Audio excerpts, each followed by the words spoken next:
Hi everybody, Keenan, Overlanding with Intention. I want to talk to you guys today about engine cooling.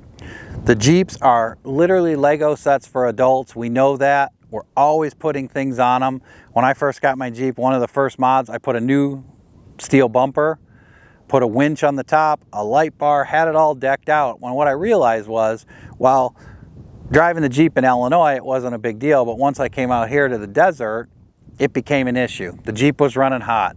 We did a new radiator hoses, a new Mopar thermostat, a full coolant flush, 50-50, did everything right, and it still was struggling. I understand the 3.8, hey, it's the minivan motor, we get what we get out of it, but I really felt that I could do more. So I went and met my friends at American Adventure Labs in St. George, Utah, and I said, Britt, here's my problem. I have all this stuff in front of the bumper or in front of the grill.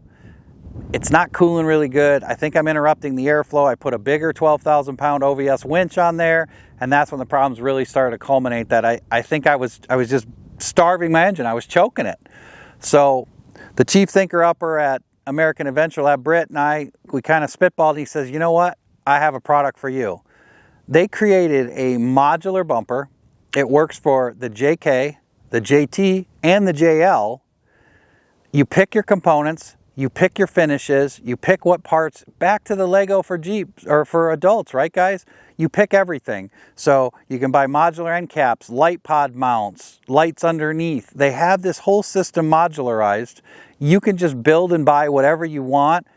The cool thing is the bumper weighs 30 pounds. It's 3/16 steel. There's not a single weld on it.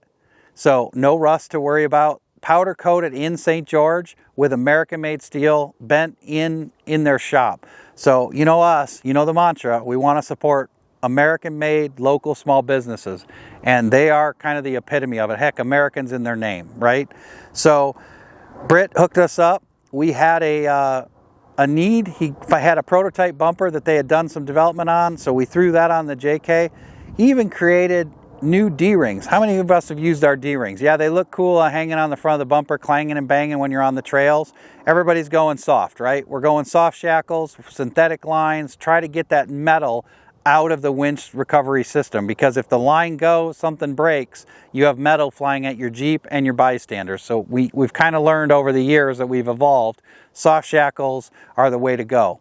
So Britt and his team came up with D-ring holders that are made for soft shackles and that the winch just clips right into.